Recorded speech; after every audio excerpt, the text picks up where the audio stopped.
तो कुछ स्थान पर सूर्य का प्रकाश सीधा पड़ता है और कुछ स्थान पर पृथ्वी के तिरछा पड़ता है। देखिए, मान लीजिए मैं एक पृथ्वी हूं, अर्थ ये सूर्य देवता है। सूर्य लगातार हमारी पर रोशनी छोड़ रहे हैं, जो पृथ्वी को लगातार दो भागों में बांट देती है, उसको कहते हैं विषुवत। क्योंकि यहां पर सूर्य का प्रकाश कितना भी प्रकाश देता रहे, हमारा उद्देश्य शिक्षा को आसान बनाना। चलिए, बहुत ज्यादा समस्याएं होती हैं अक्षांश और देशांतर में। चलिए पहले हम आपको देशांतर क्लियर करते हैं।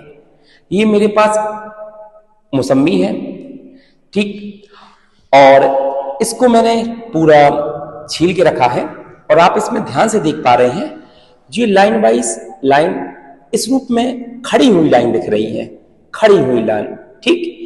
ऐसे ही हमारी पृथ्वी को इस लाइनों के रूप में बांटा गया है, क्योंकि पूरी पृथ्वी गोल है, और इसको कहते हैं देशांतर, लॉन्गिट्यूड, जो आपकी खड़ी हुई रहती हैं। अब इनका कार्य क्या होता है? कार्य दरअसल ये होता है कि ये हमारी पृथ्वी है, पूरब, पश्चिम, उत्तर, दक्षिण, और हमारी जो पृथ्वी घूमती है पश्चिम से पूरब की तरफ, पश्चिम से पूरब की तरफ धीमे धीमे घूमना प्रारंभ करती है।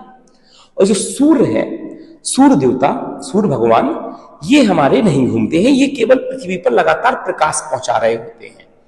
अब जब पृथ्वी घूम रही होती है तो सूर्य का प्रकाश जब पृथ्वी में पहुंचता है तो इस देशांतर पर, इसके बाद पृथ्वी आगे की तरफ चलती है, तो वहां पर सूर्य का प्रकाश कम होने लगता है, और जो उसके देशांतर उसके सामने से निकल गई इस तरफ और पीछे की तरफ, वहां पर प्रकाश न पहुंचने के कारण अंधेरा हो जाता है।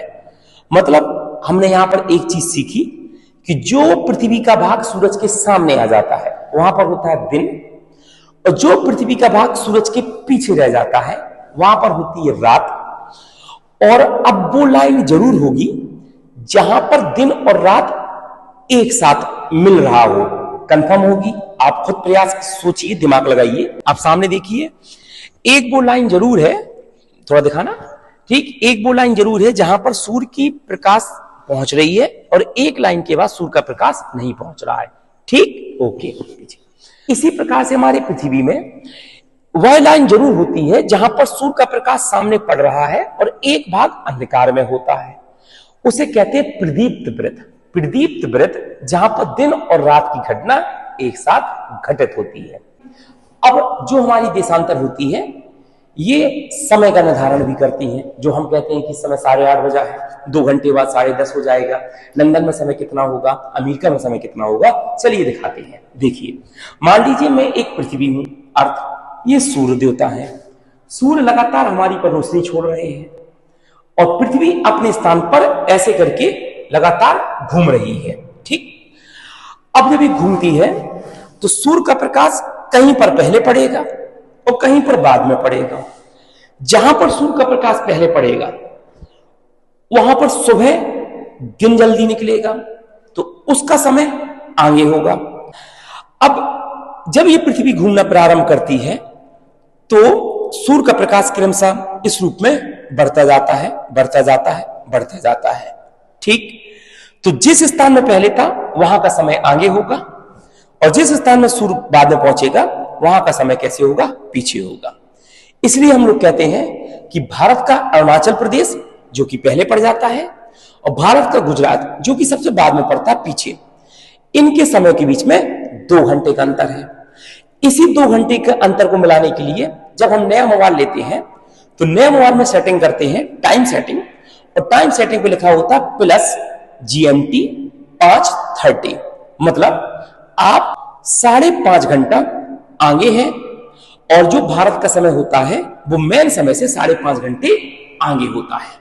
हाँ, हम देखते हैं अक्षांश, बहुत कंफ्यूजन रहती है अक्षांश और देशांतर में। चलिए, ये हमारी सेब है और पृथ्वी का आकार कुछ ऐसा ही है, और जब इस सेब को मैंने इसको कुछ कट लगा कर रखे हैं इस लेटी हुई क्रम में, ऐसे ऐसे ऐसे, तो लेटी हुए हैं तो इसको कहते हैं लैटिट्यूड, और लैटिट्यूड को हिंदी में कहते हैं अक्षांश, जिनकी संख्या होती है 181।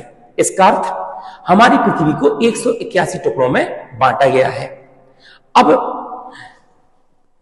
जो ये पृथ्वी को, वह रेखा जो पृथ्वी को लगातार दो भागों में बांट देती है, उसको कहते हैं विषुवत, अर्थात भूमध्य रेखा। भूमध्य जो भू को दो भाग में बांटे, और इसी क्रम में जब बांटते चलती है क्रमशः, तो इसमें जो एक भाग ये बटा हुआ है, इसको कहते हैं कर्क, जो ये बीच की लाइन है, और नीचे वाला भाग जो आपके पास है, इसको कहते हैं मकर, और ऊपर की तरफ वाले भाग को कहते हैं ध्रुव, और नीचे वाले भाग को कहते हैं ध्रुव। और ये पृथ्वी है पूरी, और जब पृथ्वी को दो भाग में बांटा, विषुवत जो मैंने पहले बताया, तो इसको कहते हैं उत्तरी गोलार्ध, मतलब उत्तर दिशा में, और ये नीचे की तरफ होता है दक्षिणी गोलार्ध, दक्षिण की दिशा में।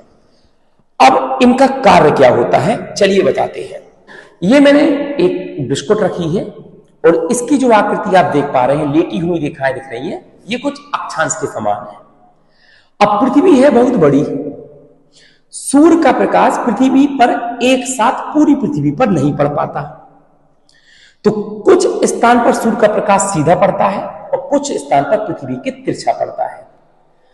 जो आप ये देख पा रहे हैं, ये बीच वाला भाग, बिल्कुल बीच का, मध्य का, यहां पर सूर्य का प्रकाश हमेशा सीधा पड़ता है विषुवत रेखा पर, ये ऊपर वाली उंगली कर्क पर, और नीचे वाले पर मकर पर। हमारा भारत देश कर्क रेखा पर स्थित है, इसलिए यहां पर गर्मी बहुत ज्यादा रहती है, क्योंकि सूर्य का प्रकाश लगातार सीधा पड़ता रहता है। और जब सूर्य का प्रकाश धीमे धीमे धीमे धीमे तिरछा होकर इस मकर रेखा तक पहुंचता है, मतलब इस सेप की इस वाले हिस्से पर पहुंचता है, तो प्रकाश हल्का तिरछा हो जाता है हमारे लिए कर्क रेखा पर ऊपर, तो जिसको आप कहते हैं सर्दियों का मौसम। और जब यही प्रकाश नीचे से वापस आपकी तरफ वापस आता है कर्क पे ऊपर की तरफ, तो आपके लिए मौसम हो जाता है गर्म, जिसे हम कहते हैं गर्मी, ठीक। और जब यही प्रकाश जब मकर पर पहुंचता है, तो हम मनाते हैं मकर संक्रांति 14 जनवरी, और जब यही प्रकाश आपके कर्क पर आ जाता है, तो हम मनाते हैं कर्क संक्रांति, ठीक, ओके। अब पृथ्वी के कुछ हिस्से ऐसे हैं जहां पर सूर्य का प्रकाश हमेशा तिरछा रहता है, ये ऊपर वाला हिस्सा और ये नीचे वाला हिस्सा, ये नीचे वाला, यहां पर हमेशा मौसम आपका ठंडा रहता है, क्योंकि सूर्य का प्रकाश हमेशा तिरछा पड़ता है। ये स्थान कहां है, ध्रुव, ये आपके ध्रुव होते हैं, जहां पर 6 महीने की दिन और 6 महीने की रात होती है। अब एक प्रश्न और आ जाता है कि पृथ्वी का वह स्थान बताइए जहां पर लगातार 12 महीने दिन और रात बराबर होती है, जितने घंटे का दिन उतनी घंटे की रात, जितना रात, ठीक। सोचकर बताइए वह स्थान कहां होगा। तो चलिए मैं आपको बताता हूं, वह स्थान होता है जस्ट पृथ्वी के बीचों बीच में, ये वाला, क्योंकि यहां पर सूर्य का प्रकाश कितना भी प्रकाश देता रहे, इस स्थान पर हमेशा और हमेशा बिल्कुल सीधा प्रकाश पड़ता। सूर्य चाहे कितना भी तिरछा हो, चाहे कितना भी सीधा प्रकाश दे, लेकिन इस पॉइंट पर भूमध्य रेखा पर हमेशा प्रकाश बिल्कुल सीधा पड़ता है, जो आप देख पा रहे हैं इस वाली लाइन पर, बीचों बीच लाइन पर। तो यहां पर दिन और रात हमेशा बराबर होती है, ठीक है, ओके, धन्यवाद।